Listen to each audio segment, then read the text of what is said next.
All right. I'm going to introduce Annie. Thank you guys so much for being here today.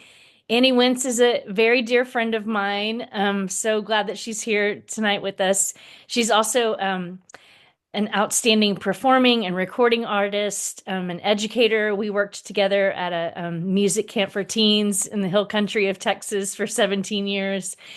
She's also a former registered nurse who her work has spanned more than 25 countries, and for decades, Annie has woven together her backgrounds in wellness and music and presenting workshops in hospitals and health facilities and therapeutic settings, and using her music as grounding and an expressive medium for connection and care. Her songs have definitely stirred crowds at rallies all over the country, street corners, schools, art centers, and major festivals, both in the United States and abroad. She's taught, like I said, at renowned songwriting schools. Her music has been featured in ESPN videos, independent films, theater productions, and even booming through major league ballparks. Annie has two albums, both which have been used by therapists. Her album Rain on Bare Skin was recommended by RN Magazine for its work, and Winds of the World. Those are both available on her website, anniewenz.com. And so, yeah, we're so excited and thrilled to have you here tonight, Annie. Thank you so much. Let's give some snaps, a round of applause for Annie. You, Jenna. Thank you. And thank you all for being here. I don't see your faces, but if you would like to turn cameras on, as Jenna said, feel free. Um, but it is an honor to be here with you all. And yeah, there are so many aspects to our emotions and grieving and where we're at. Um, from moment to moment. I am assuming everyone here in this space has experienced some kind of a loss, whether it is a personal loss or a change in your life. That's a loss. When I worked as a psychiatric nurse, we always went through what are on the life crisis scale, like what's way up there. And we talked about, the death of a family, a dear family member, a spouse, a child. Those kinds of things are just so life changing and traumatic. And as Jenna has, when we've talked about loss in our lives, we talk about how it's a spiral. It circles, it comes and it goes. And just when you think, okay, I'm walking down the street and I'm okay, boom, something hits you. And so the things that I thought would be helpful to share will be what the different little tools that I have used to help ground me if I'm in a space where I'm just not, where the spiral is hitting me, but I cry, I let it go. It's important to process our emotions, right? When people say, "Oh, get over it," that's just that's not helpful at all. We just learn to how to put one foot in front of the other. But there are different tools that I use to help me, and I have shared with folks. As Jenna mentioned, I have done a lot of music in my life. When I worked as a psychiatric nurse, the doctors used to call me up and go, "Annie Wenz, why are your patients needing fewer medications?"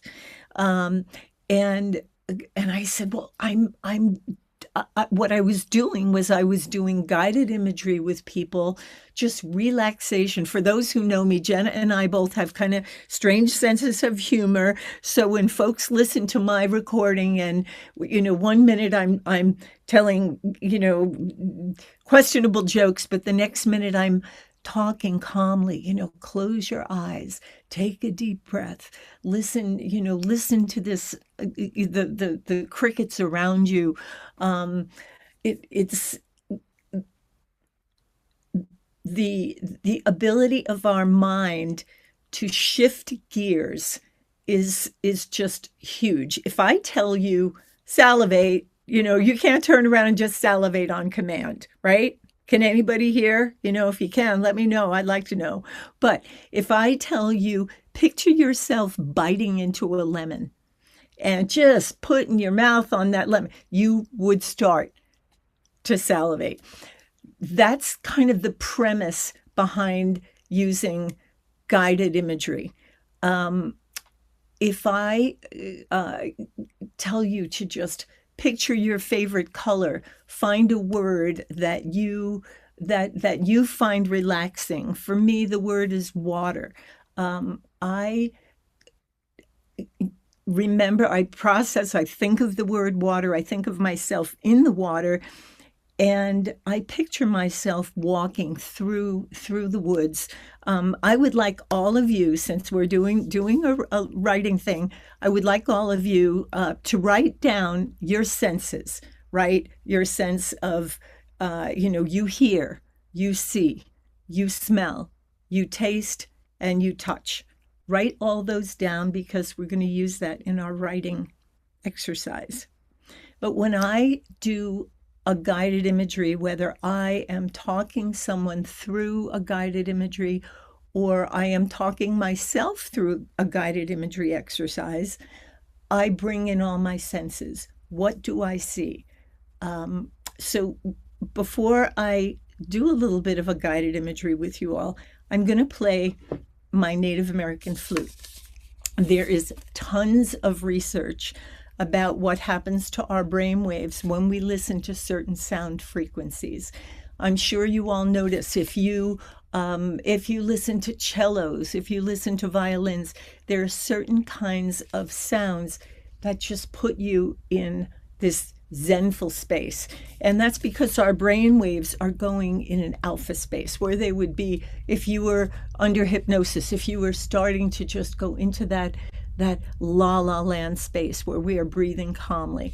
So these kinds of flutes, definitely, according to research, and I believe every bit, these kinds of flutes put your brain in that space.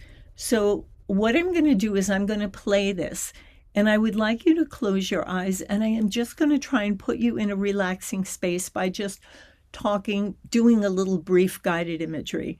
Whether you go online and find some little guided imagery exercise to bring yourself in a good space, that is what I would recommend. But listening to music like this, if you have let your emotions go where you're not holding things in, but then you have to go to work and you'd like to just kind of pull yourself together. So is that helpful? Anybody have any questions? I'm looking here. I'm seeing me. I'm not seeing, is there a chat? Should I open chat if anybody has questions along the way? Just write the questions and I will see them on the side, okay? So, okay, if everyone just close your eyes for a minute, and I'm going to play this flute. This is a native North American flute.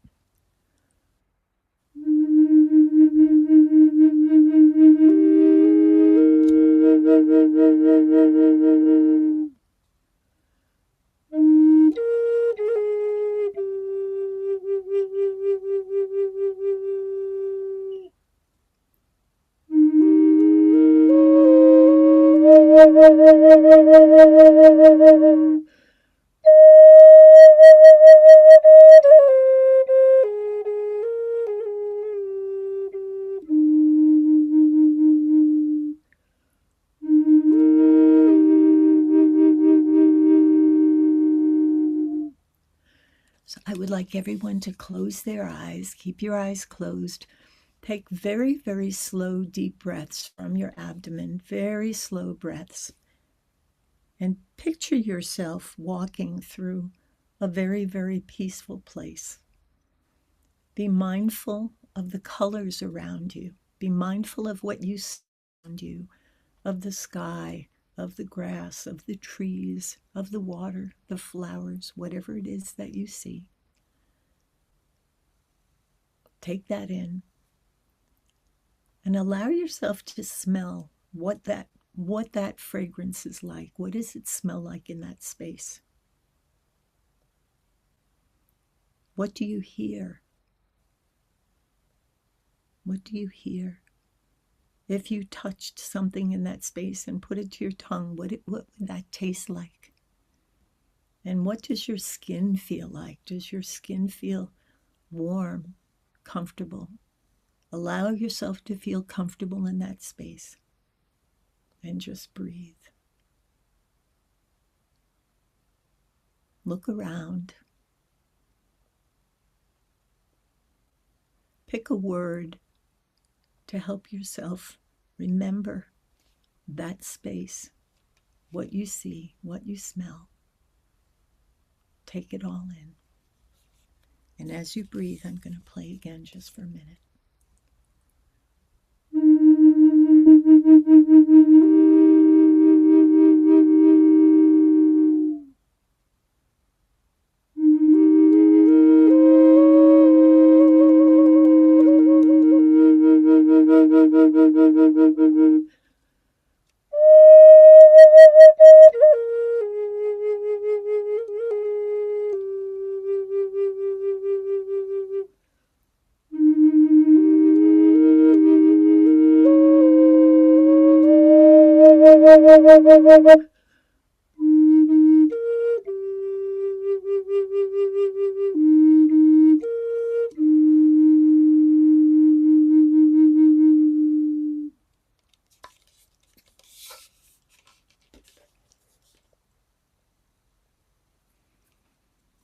So how did that feel? Do any of you want to come off mute and talk about how that made you feel? No takers. Okay, feel free if at any time you want to raise your hand, come off mute and hop in, because this is a can be a participatory thing if you'd like. So I one can of the tell you how things, it made me feel. yeah, how did it make you feel, Jenna? I was kind of at the I chose the redwood forest, which is like one of my favorite places to, and I sat by a stream and could really smell the trees and just kind of hear the water trickling by over the rocks, and it was just, the flute playing. I could almost just feel the sound waves almost in the way that it's kind of like that tremolo, right? That with they're so beautiful, and it kind of helped take me into that space, and keep me in that relaxing, beautiful space. So So one of the things that there's also an incredibly powerful primitive attachment that parts of our brain have, as we know, to smell. If they're, I'm sure we've all experienced smell. I really needed that. You're very welcome. Um, if you smell something that all of a sudden flashes you back, whether it be a comfortable or an uncomfortable smell, you know how powerful fragrance is. So when I did this exercise with folks at hospitals and clinics, I had people smell something that they could then use later. Whether, chocolate chip cookies are your thing, or you happen to have roses in your garden, or, your dog's collar, or what I use is I use pure essential oil of lavender, because that does tweak your serotonin level within a couple minutes to the happy stuff. And so what I would tell people is, if you work with sound and relaxation exercises, if you work with that in your own time, I suggest you smell something before you do your exercises. Therefore, if you're out and about on the street and all of a sudden you're starting to have just really overwhelming, powerful feelings that are pulling you down, and you would like to pick yourself up and get yourself to work, or whatever it is that you need to do, you can pull your little cotton ball out of your bag that you carry in your pocket or wherever, and give it a smell. And people, it has absolutely worked for me and a lot of folks. So those, kind of little hot tips that you can do. You get a fragrance, you listen to meditative music, guided imagery types of things, and that can help you to just get in a relaxed place. And it frees up, as one of my favorite writers on the planet, Natalie Goldberg, talks about the monkey mind, and the monkey mind just gets in and worms in when you're still trying to go about things in life that you need to do. Um, so, did any of you, there's a small handful of us, which is wonderful. I think that we'll be able to get a little more done than if there were 300 of us here. Would any of you like to speak, take yourself off and share why you're here, where you're from, anything, just a brief little, for me, my name is Annie. I am right now in Hendersonville, North Carolina. Um, I have had loss in my life. I've lost my mom, not my mom, my dad. My mom is close to not being with me anymore, and I grieve that. But I went through a terrible, life-changing hurricane that basically devastated my house and my world, and that was a Hurricane Ian 2 years ago. And it Jenna talked with me a bunch about it, and it was very powerful for me to realize how much that kind of a thing, floods in this world we live in now. People are dealing with floods and fires and earthquakes and hurricanes, and those things are traumatic as well. And I found myself needing to write through it. It was just so purging for me to write. Um, but that's pretty much my background in the nugget of how I relate in a setting like this is like all of you. I've had loss, and I struggle with the times when it just drops on me like a blanket. And one of the other things that those of us who went through the flood talked about was the well-meaning things that people say that just make you want to scream, oh, you'll get over it, or oh, look, there's a rosebud in the corner, and it's like, no, no, no, right now, I want to cry. I want to write about how difficult this is for me. So it's a doctor that lived near me back in Florida was she worked a lot in uh, with sleep stuff for sleep studies, and just different types of studies that she was involved with. And one of the things she was telling me was about the chemistry of tears. Um, when they evaluate, put tears into when the biologists break down the chemistry of our tears, we have different tears of joy, of sorrow, of anxiety, of fear. And what that says to me is it is so important to not keep our tears in, to not keep our emotions in. And as a writer, writing has been incredibly, incredibly helpful for me. So, does anybody have any questions or comments?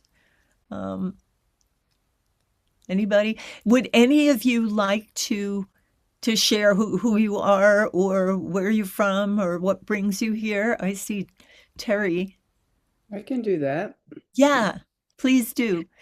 Jenna, I'm just seeing the tiniest border of Yeah, I can change it. everybody. Oh, there we are. I have There you on we are. spotlight for now, so I was just gonna Yeah. I can change Okay. it back to where everybody's um together for now. Yeah, there we go. Yes. Okay. Okay.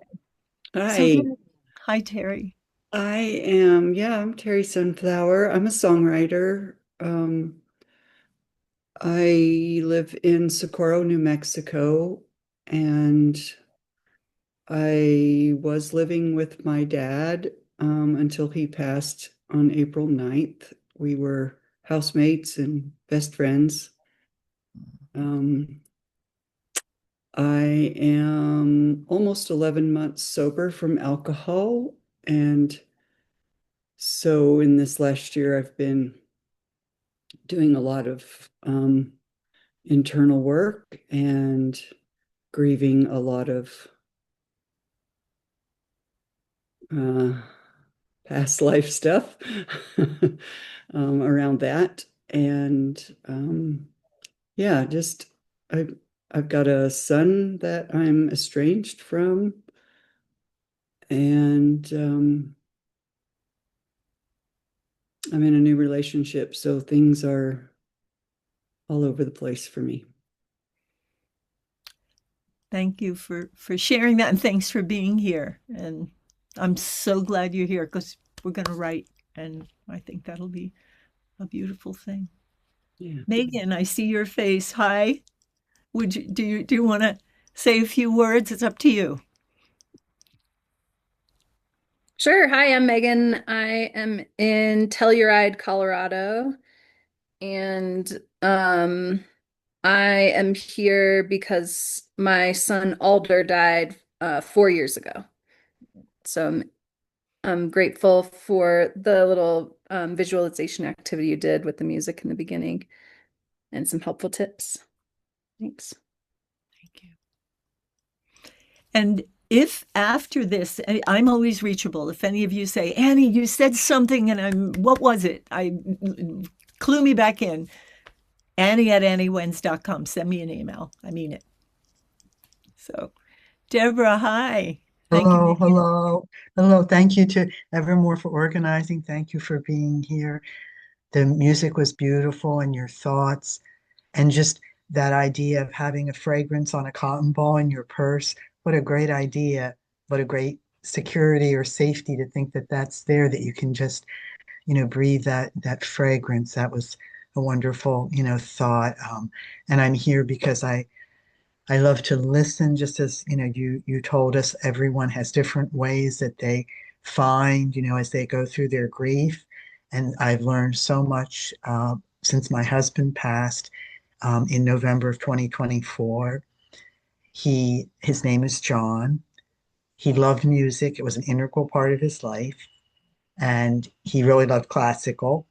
And so we would take turns with the radio because I was the one that was looking, for the Beatles or for the rock.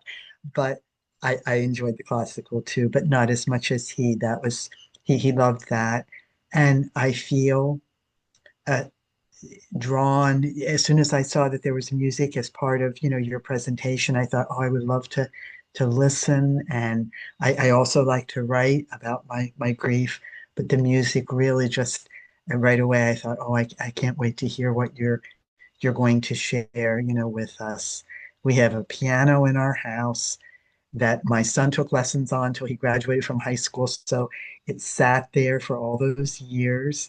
And I had a wonderful gentleman that I found. It was a little difficult to find someone to tune it, but I found a gentleman. He came. He was delightful. He was, showing me the piano and everything about it, everything he was doing, and tuned it. So I've just doing a little bit of playing on the piano now, because I'm one of those that took lessons in grade school, and I wanted to quit. My mom said, "You're going to be sorry," and she let me quit because and I was sorry then that I had given it up. So I'm looking forward now to playing the piano more. And I just my son buys things for me on Amazon. I just asked him to get me a folk harp, because I had read that if that's one of the easier instruments to learn. Um, and so the music makes me feel so close to John. And I look forward to your presentation tonight, everything that we're going to be doing, and learning from you and from everyone else here. Thank you Thank, for asking us to share. Thank you. thank you, Deborah. Thank you. Anybody else? I see Allison Kristen Mash. Would any of you? And it's okay if you choose not to. That's fine. So, okay. Well, oh, Allison. Oh, hi, hi. Would you like to take yourself off mute so we Yeah, can hear you? yes, thank you. Yeah, so my name's Allison. I'm a social worker in Washington, D.C. at a hospital. And so grief is part of my professional life. But it's also something that I've experienced personally. It feels like in some ways kind of a lot of loss, but anyway, one of the things that I've learned is that that loss was not just going to be for me. It would not only grow me, but it could also be a way for me to be of help to other people. I feel like I don't know how other people feel, but it seems to me that particularly when hard things happen or challenging things happen, that it's never just going to be for us, that there's a way in which it can be for someone else. So that's kind of been my experience. And I wanted to say, when you were playing, it was number one, so beautiful and just resonant, but also it reminded me of a trip that I took to Monument Valley back, I think it was 2008, so a number of years ago.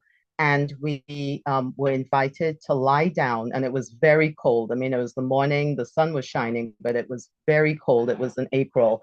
And the Native American guide who was with us invited us to just lie back and look up at the sky. So as you were playing, it just took me right back to that moment, and it was transformative. So I too am delighted to be here with all of you. And thank you, Annie. Thank you. Thank you, Allison. Mash or Kristen?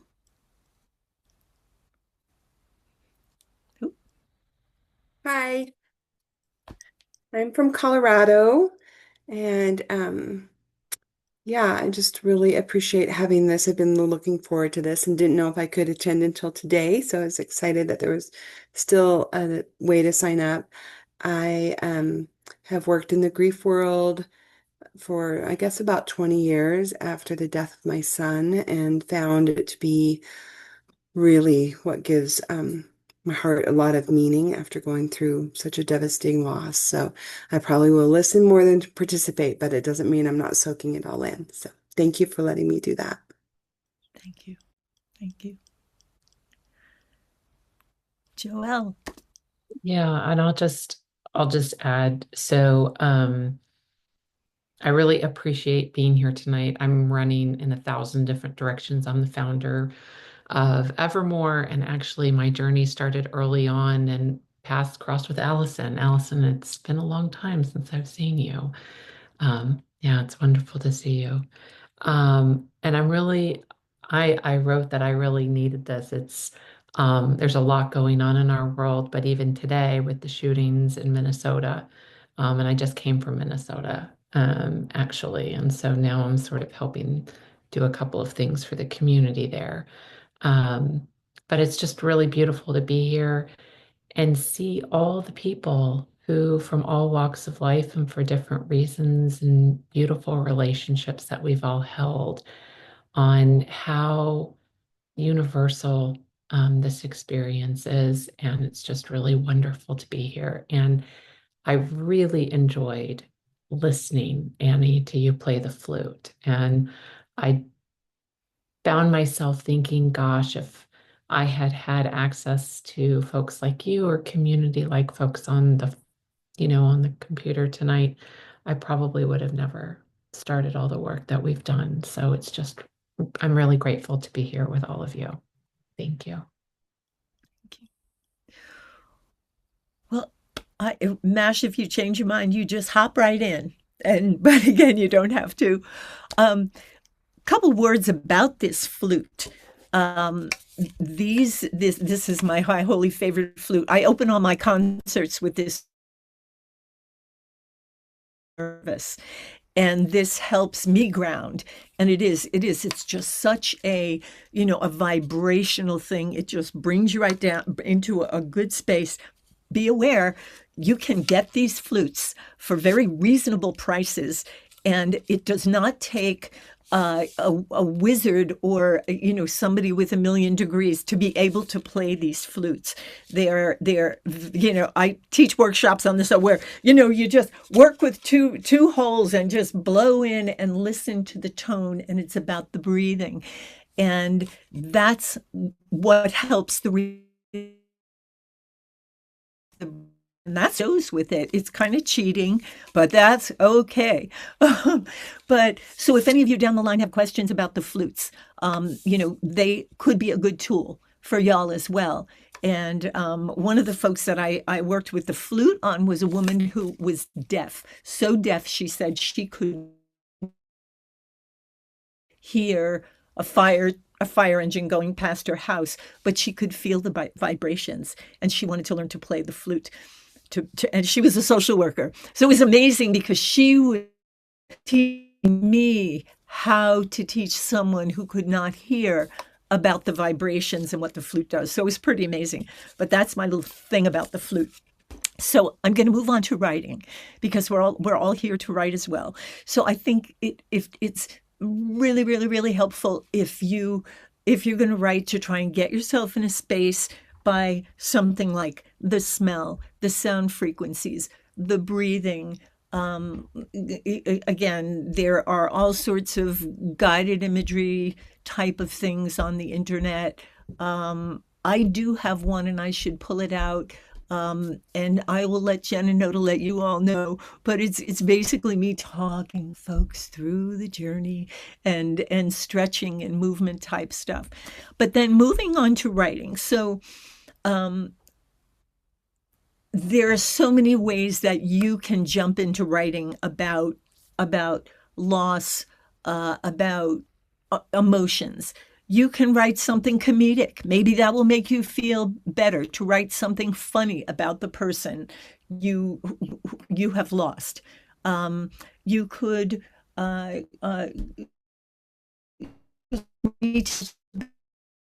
I'm going to give little brief snippets of two examples.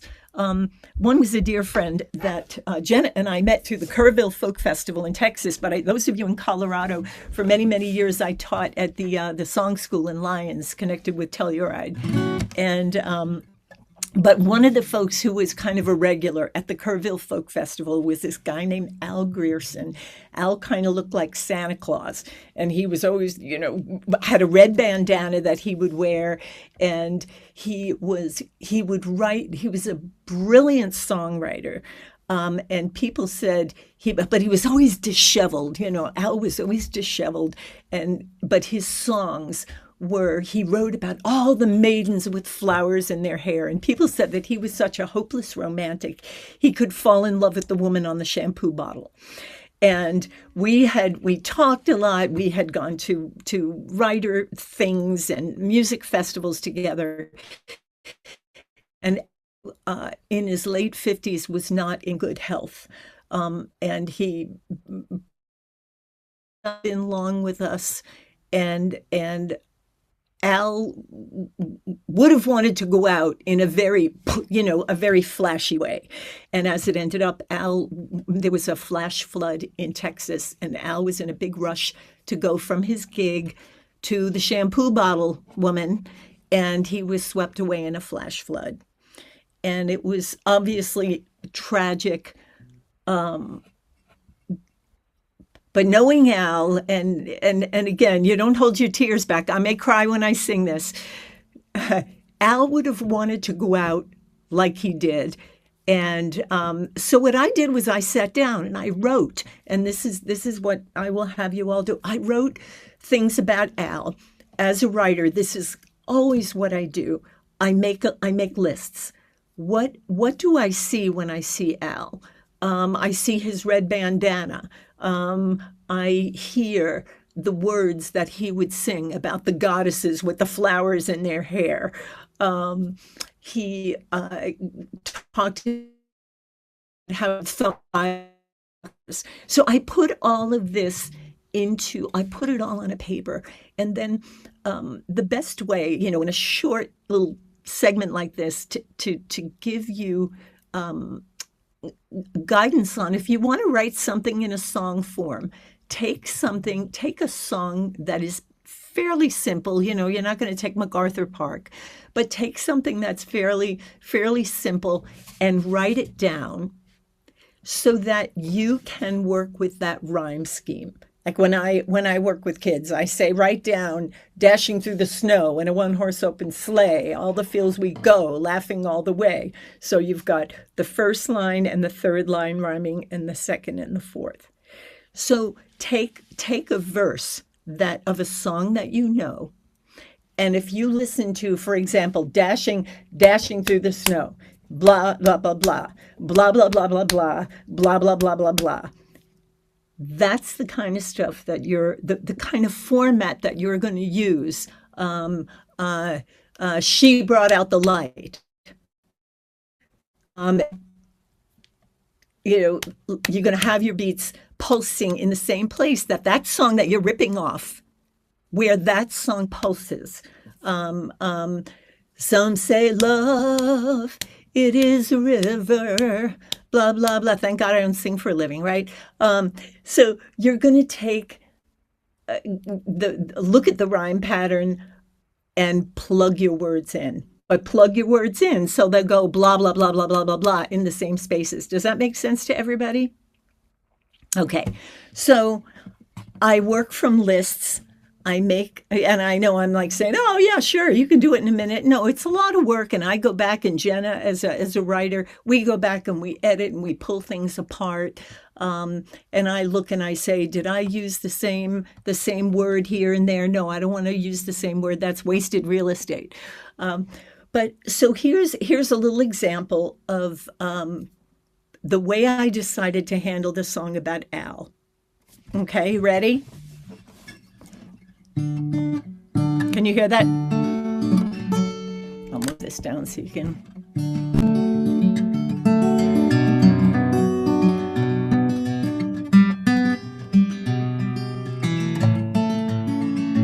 Was that night just like a boxcar slipping through a velvet sky?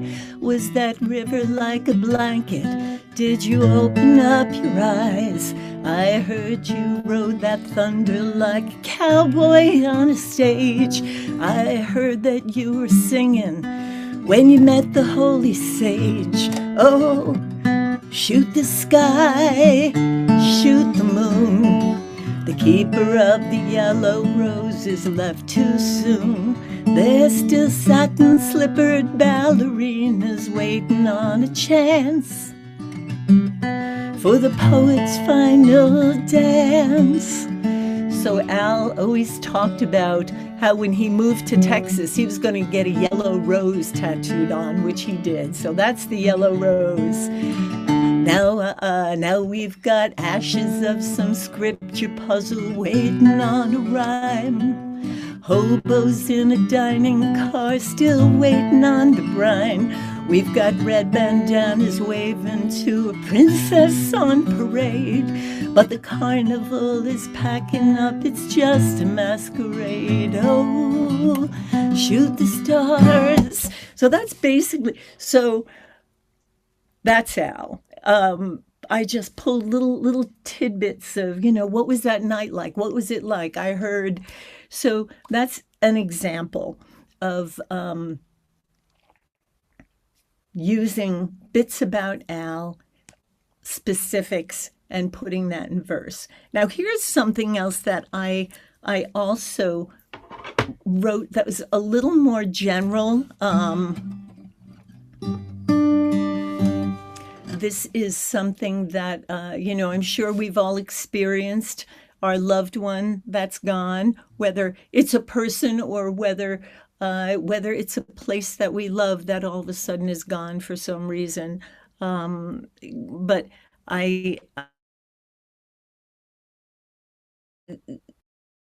you get flashes and visions and you think you saw the person. How many of you have experienced that? You're like, oh, there they were. There, I see them. Are they coming through the window? Whether you have are a religious person who believes, where the person is on the other side, or our Jenna and I lost a dear friend that I had a dream. He said, I'm in the light. I'm in the light.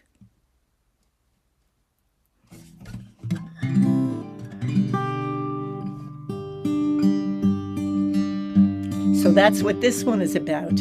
And again, I lose it every so often, but that's okay. You can't hold it in. If you keep it in, it's not good for you. I usually play this on the piano, so you'll have to forgive me playing it on the guitar. When When angels touch down, we feel sparks in the air and diamonds of lavender glittery dust that hide in our hair. When angels touch down, they leave echoey laughs and dreams overflowing like rivers of thunder through crystalline glass. They peek from the corners and blend with the shadows. They always find us like dawn through a window. Oh, oh, oh, oh, oh. When angels touch down, when angels touch down, we feel heat on our skin and chills that wrap us in angelly wings that dervishly swirl us again and again. When angels touch down, they want us to know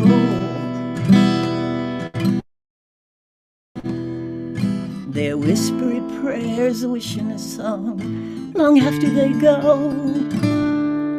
They peek from the corners and blend with the shadows.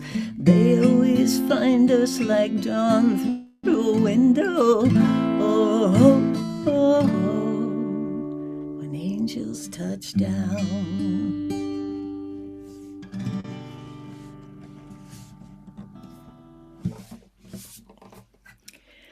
So those are two examples of ways that you can just memorialize someone or do something for yourself. You know, write something. When angels touch down, to me, that was just something that brings me comfort.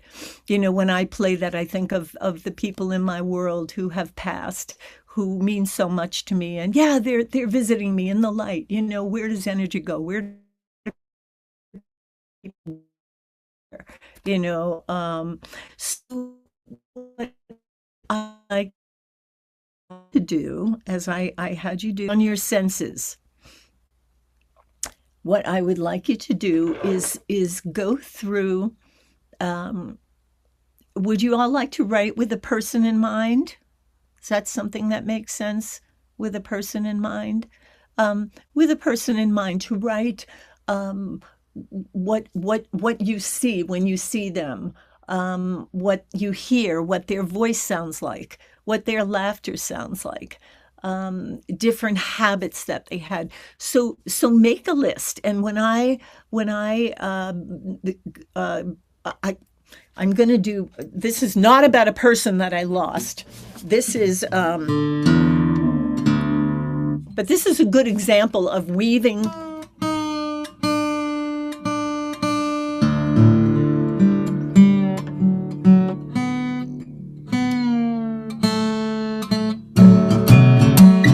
So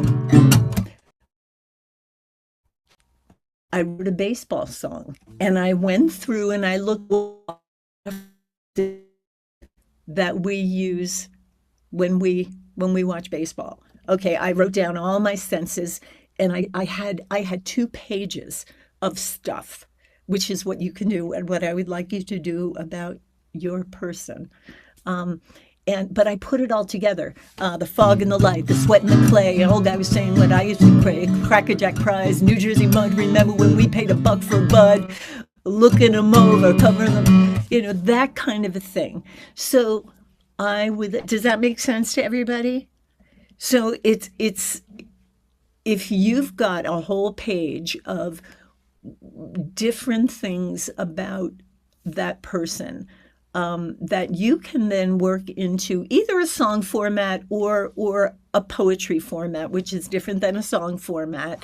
A song format does have rhymes. If you tackle it that way, where you're putting down, you make a whole list of, and then you pull and you look for words in your lists that could rhyme, and an image, say, for example, um, Jamie had blue eyes, and there's nothing in your list that rhymes with eyes. You go online and you go, what rhymes with eyes? And what will come up is a whole list of things. And then you can you can put some other item or thought about that person in where you would need the rhyme that goes with eyes. So, you ready to do some writing? Everybody? Okay. So, how about, do you want to take 10 minutes? Is that long enough to just go and write down, go with your senses, what you see, when you see that person, what they, what, you know, they, what you, if it smelled into play, what you smelled when you walked through, when you went somewhere. It's a particular event, someplace you went. We went to a park, and we fed the ducks, and I can still smell the grass. And that's the thing. As a writer, if you want, I talked about Natalie Goldberg earlier, and Natalie Goldberg did this interesting writing exercise where she had people write about going into a hospital room and being very descriptive. And then she had people reading what that was like.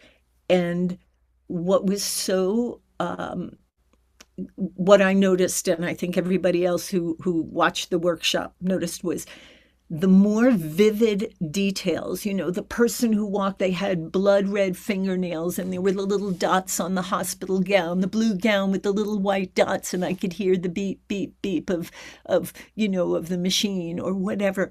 The more detailed you are, the better writing it will feel like to you. Too often, I will have somebody say, "Oh, I'm going to write," and they tell me this amazingly detailed story about someone. I remember when I brought, when I went with my mother on a hike, and she I was little, and I sat on her shoulders, and I picked orange and yellow leaves that crumpled in my hands, and they tell me all this amazing detail, and then I say, okay, we'll go do a little writing about it. Oh, it made me whole, it filled my soul. And it's like, no, no, no, what happened to all those details? So the details are what make the more powerful remembrance to me. I think to you as well. So, okay, so it is 7:50. So, for 10 minutes, I would like you all to write down,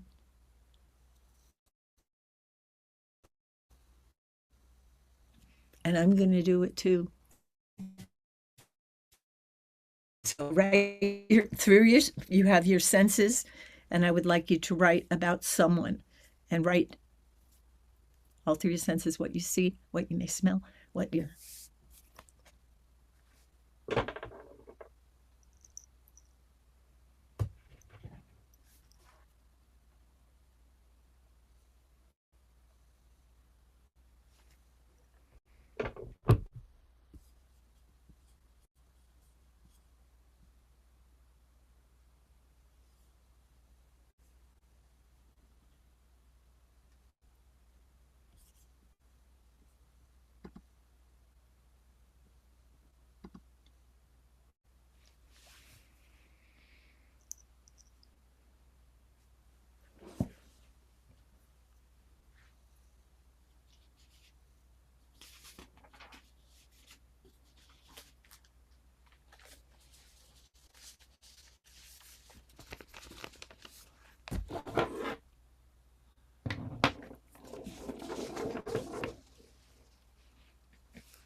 Is everyone still writing?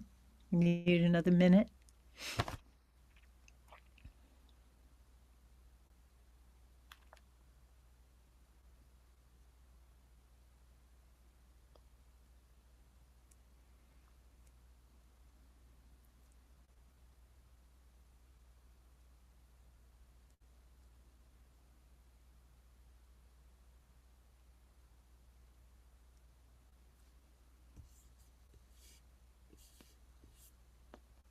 Everyone finished? So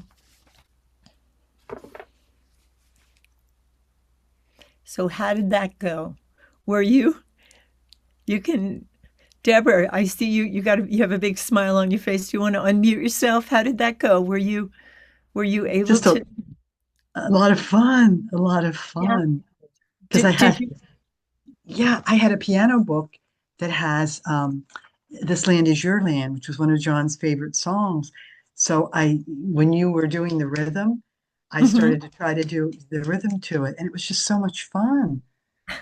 And The that first draft. is so it one of the ways that songwriting instructors teach people to write is to take a song like "This Land Is Your Land," "This Land Is Your Land," "This Land Is My Land," and make a parody, plug in your own words to That's that what I same did. rhyme, and then after you do that, just change the melody.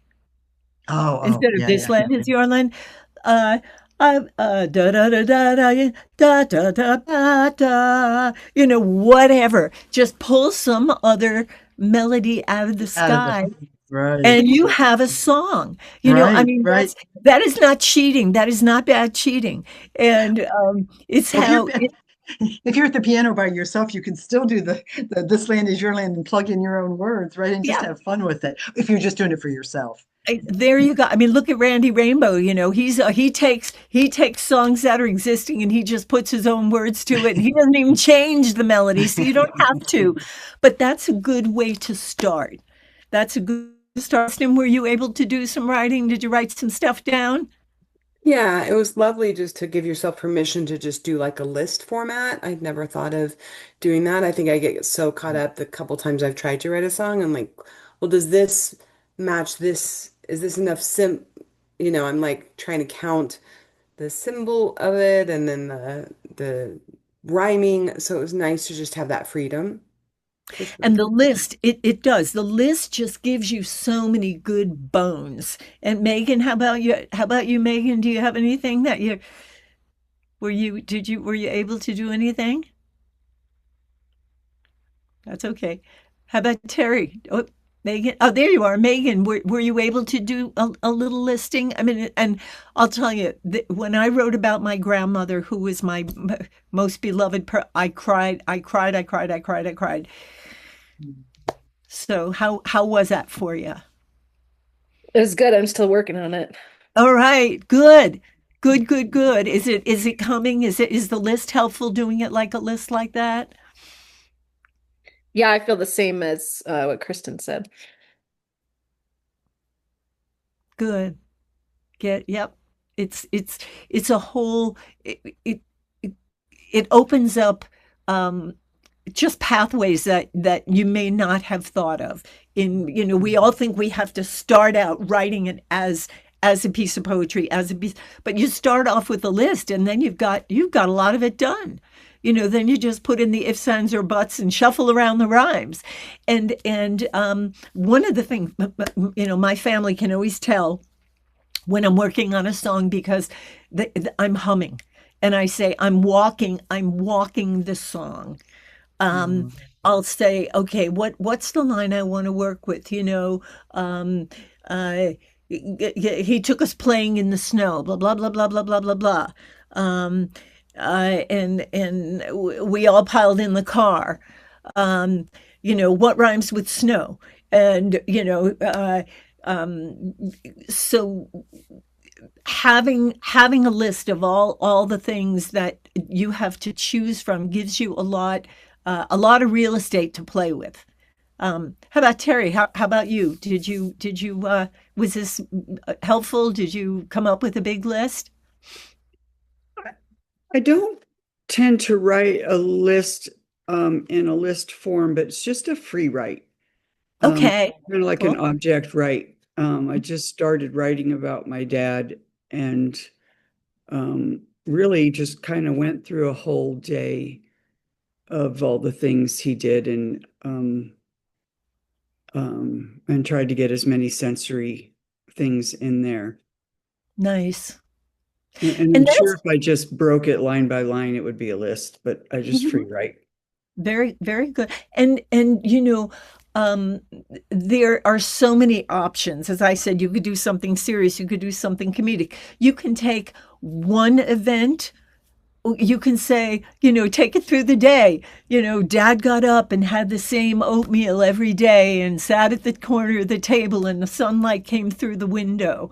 And I can hear him scratching the chair across the floor, and he drank his coffee, and once in a while he'd spill it, and then he'd say, damn, whatever feels like the best way to get what you're wanting to get out that particular day. Maybe, oh, this was a really wonderful individual experience, or I'm going to write about all the things, from when I was a child, or when that person was a child to, first they were this age. So, yeah.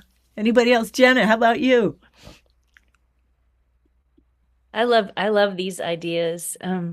Terry, I love that idea of just that one day, yeah, I work with Evermore because I lost my son in in 2011.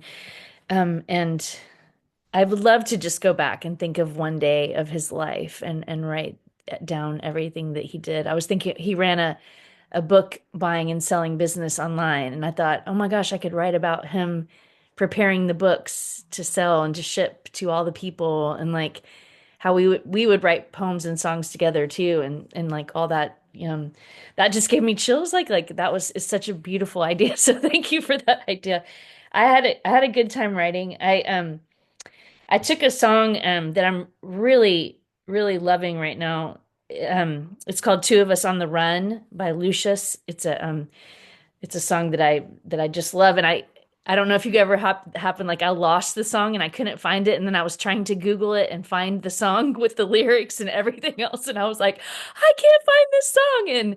And I live in Austin, but I'm in Virginia right now. I traveled here to visit my mom, and then we have an Evermore retreat this weekend. So, um, yesterday when I was watering my garden, the song came on, and I was like, "Yes, yes!" So I found the song. So it's by a band called Lucius, and it's called Two of Us on the Run, and it's on the run, and it's really, really sweet. So I kind of took that idea of the lyrics of that.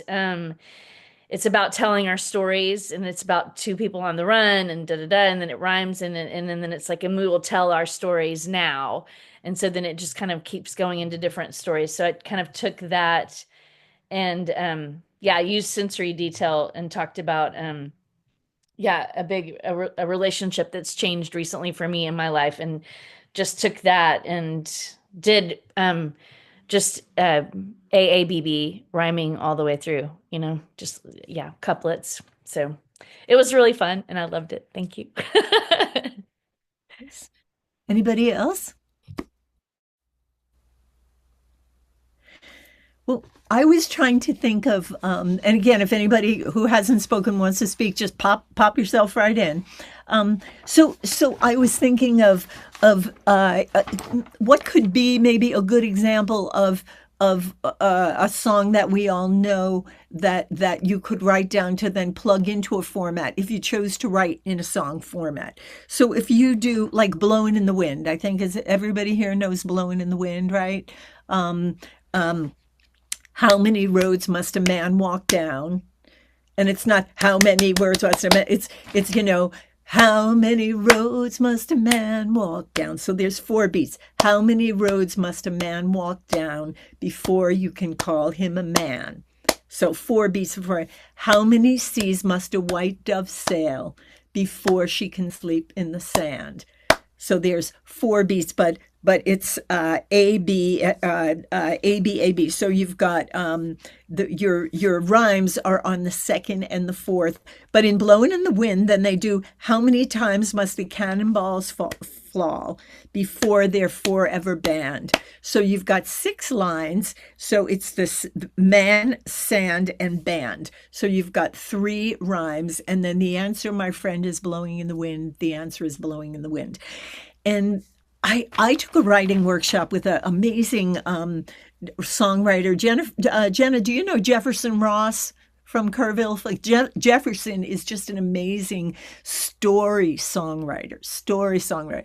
And one of the things that he said, and I've been a writer for decades, but he talked about how, and I don't always do this, but I'm going to start. He's he always starts with a solid chorus, no matter what. He starts with a solid chorus. And I listen to the answer, my friend, is blowing in the wind. The answer is blowing in the wind. And there's that repetition. But I think that I would pitch this out to you all if you're going to write. I think that it could, what is the theme? What is the nugget? Like in the case of Ellis, he touched the books all day. He held the books in his hand, or he packed them up. He packed up books to let them go. He packed up books to let them go. Something like that, where whatever you were writing, whatever, and like Terry, a day in the life of Dad, something like that. And so each of you, whatever kind of theme you can come up with after you look at your list. What is it? What is it? Is it an event? Is it a whole life? So look at your words right now. And do any of you have just a little chorus line that you could repeat twice? That could be your chorus for that, if you're doing this in song format.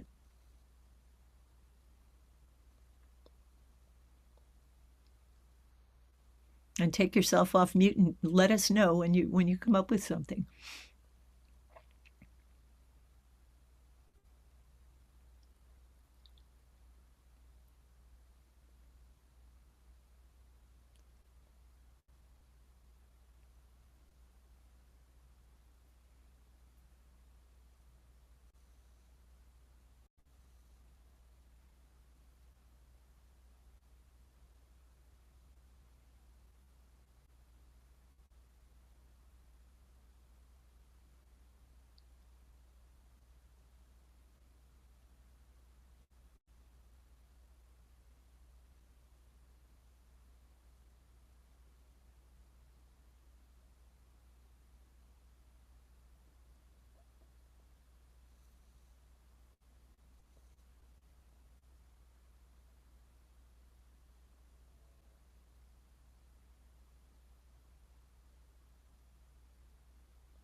And while you're all pondering your choruses, I was trying to think of, since you all have your lists of an example of where somebody put a bunch of stuff that was in their lists together. And I think about the song Mr. Bojangles, right? I knew a man Bojangled and he danced. I knew a man Bojangled and he danced for you in worn out shoes, right? Okay. Silver hair and ragged shirt and baggy pants, right? I mean, think of that as an example of how you can string together some of your images, some of your list. So did any of you come up with a chorus line?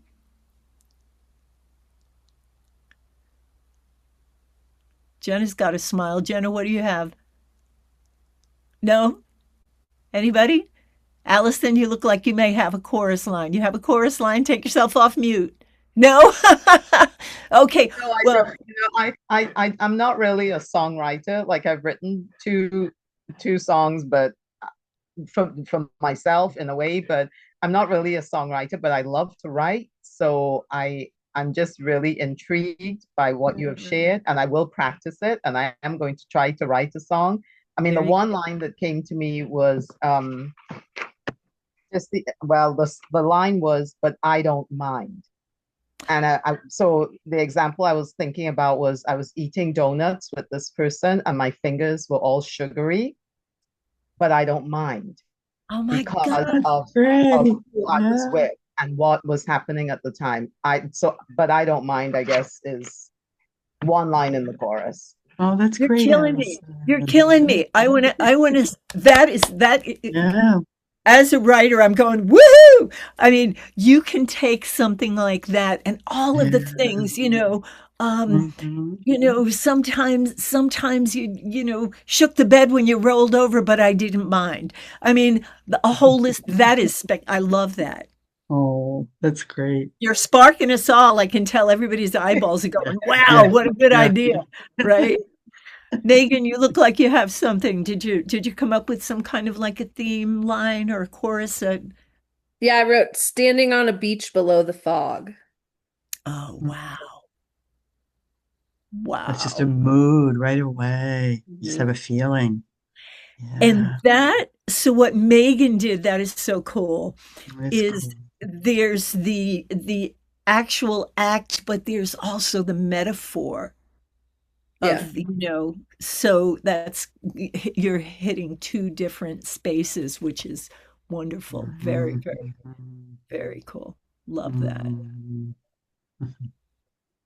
Deborah, you look like you have something. Oh, just that I was thinking that I wanted to write about John's eyes, and I was going back to, this land is your land. So I'm laughing because when I think about what I wrote, those eyes are your eyes, those eyes are my eyes. I was kind of going along with the song, but I felt like then I would go on to put in some of the things I thought about his eyes, that they were warm and they were kind, but they also sometimes they had like there was raucous laughter. It's kind of trying to fit that in. So I guess Nice. I didn't really have a chorus. It was more I was writing and trying to repeat the framework of this land is your land, kind of trying to That's fit great. that in. Nice. Yeah. And I found the one line I wrote that, I see these brown eyes look at me and I melt. And I was trying to think what rhymes with melt, what rhymes with melt. So I did take my phone and I looked and I found heartfelt. Yay. There you go. There are rhymes we just don't even think of, or, multi-syllable. And it is acceptable to have something that's not an exact rhyme that has a similar word shape. Um, Okay. Jenna helped me come up with some, Light rhyme is what I call that. Yeah. yeah, like I'm trying to pull an example out of the sky right now. Instead of hair or there, The there. all and off. Say What this again. there? All and off. Yeah, it's All and got all. it. Yeah, yeah, they thought they had it all, and I didn't take it off. I mean, it just if it's got it, Okay.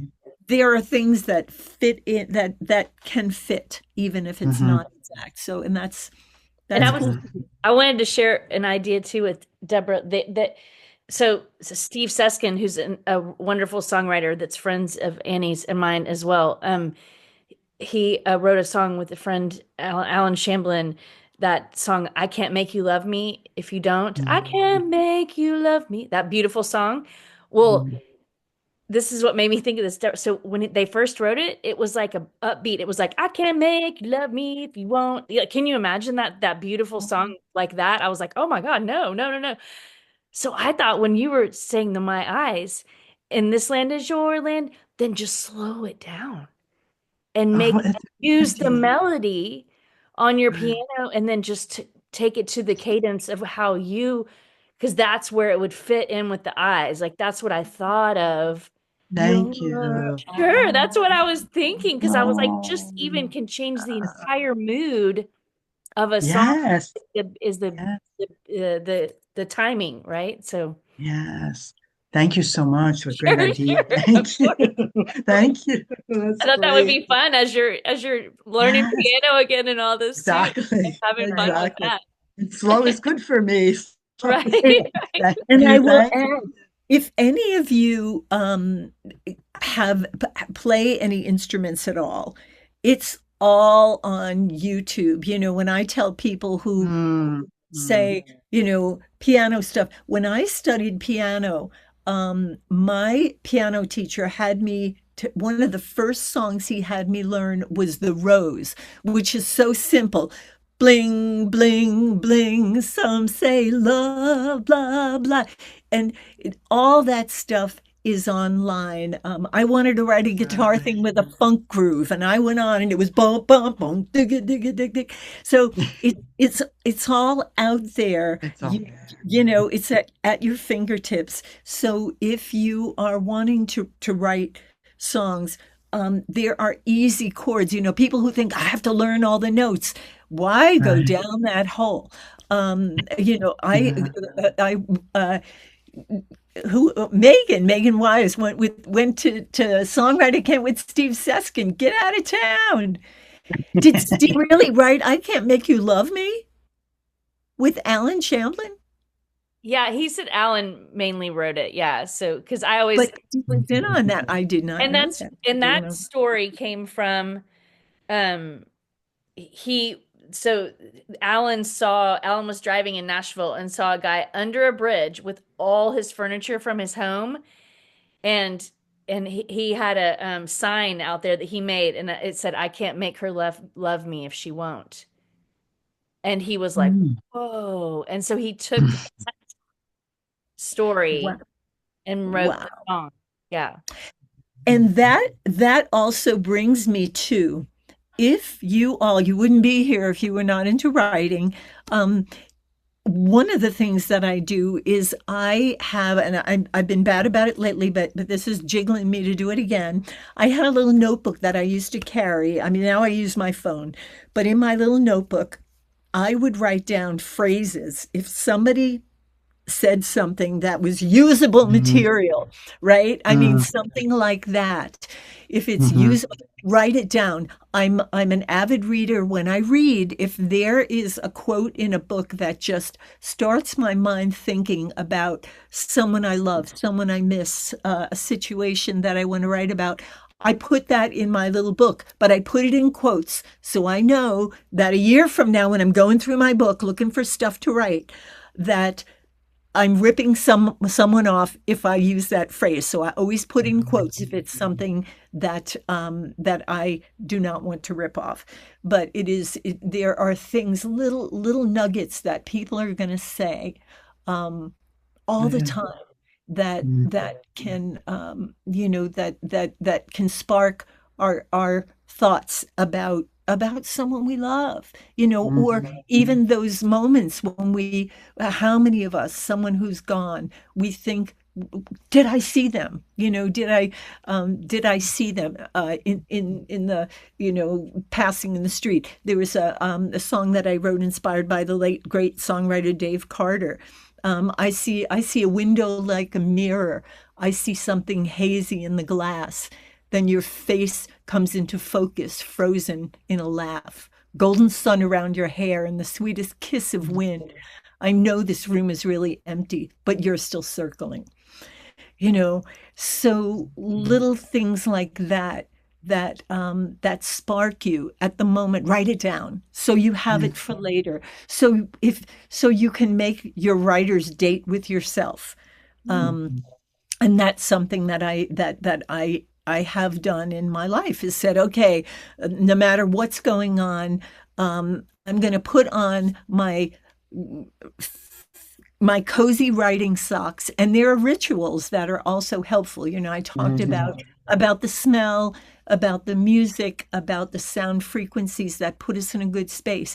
But if, when we do those comfort routines to help bring us to those comfort spaces, which can hopefully then bring us to the creative spaces, if we do those things, and when we do them, we have certain ritual things that we do.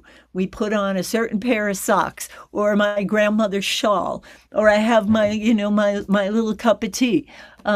Whatever kinds of things that can help you get in that zone, that's going to help you to wrap yourself in the space that we all need to wrap ourselves in. Does that make sense? So so we are has you all going to go forward with this and try and do some more writing? Has this been helpful? Does anybody have any Sure. questions or comments? And I'm going to play just a little flute at the very end just to bring us back in a breathing space. But I would love for any of you who would like to share anything that where are you going to go from this, or if this was helpful, or what you wrote. So just raise your hand and unmute yourself and share. Well, I'll share.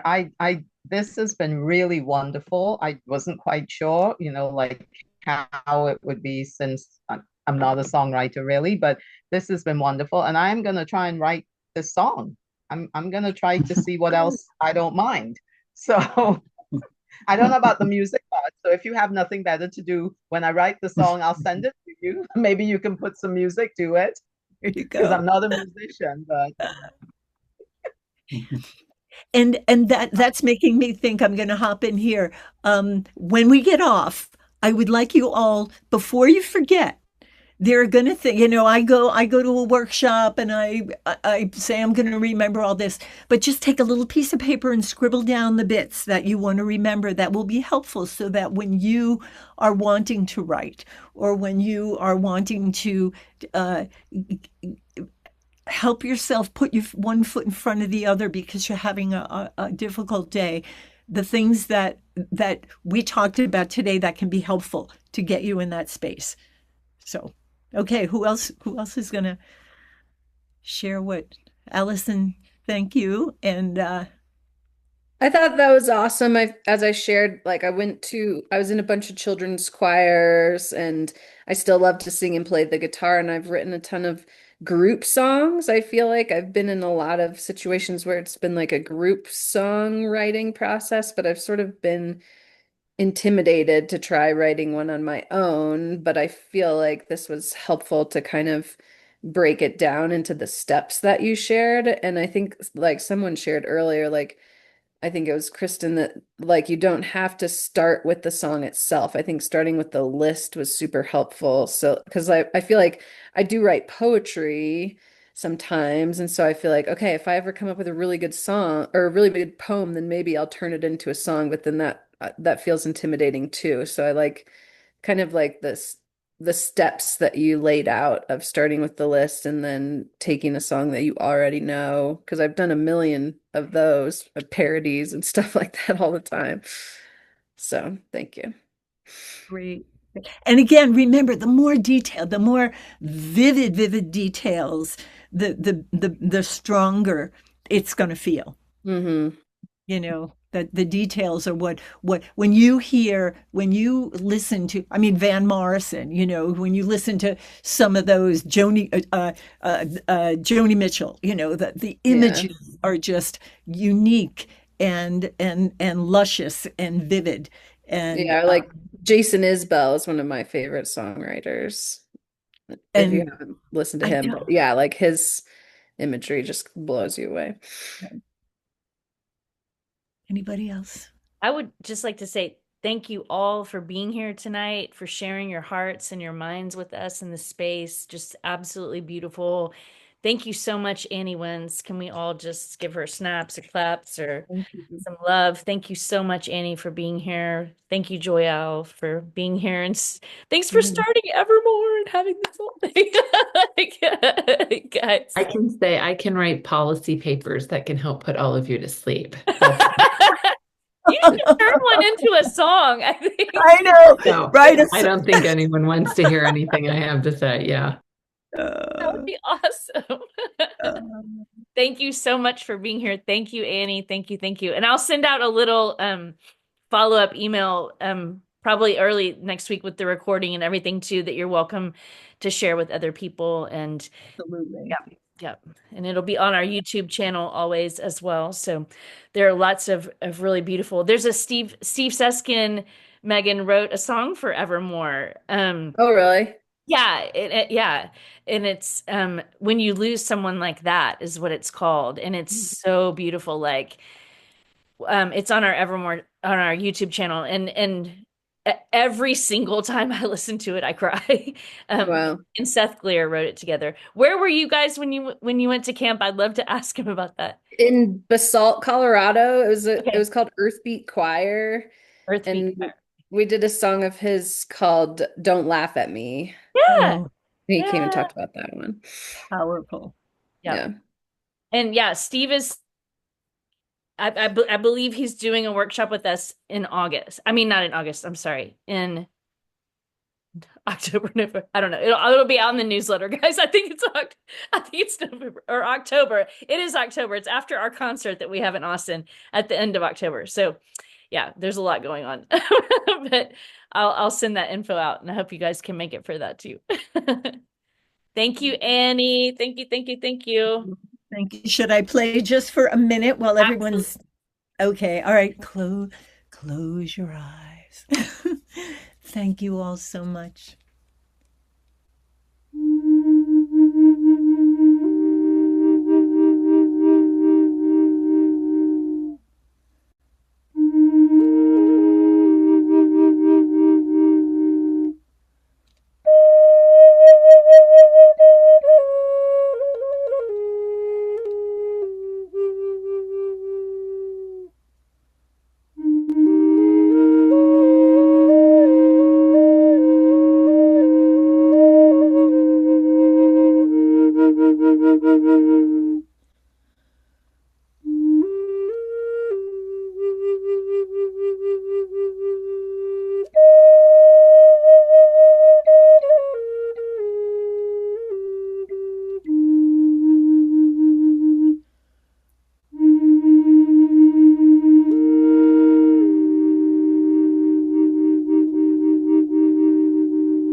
Thank you. Now rub your hands together. Remember your special word and bring it to you. Thank you all so much.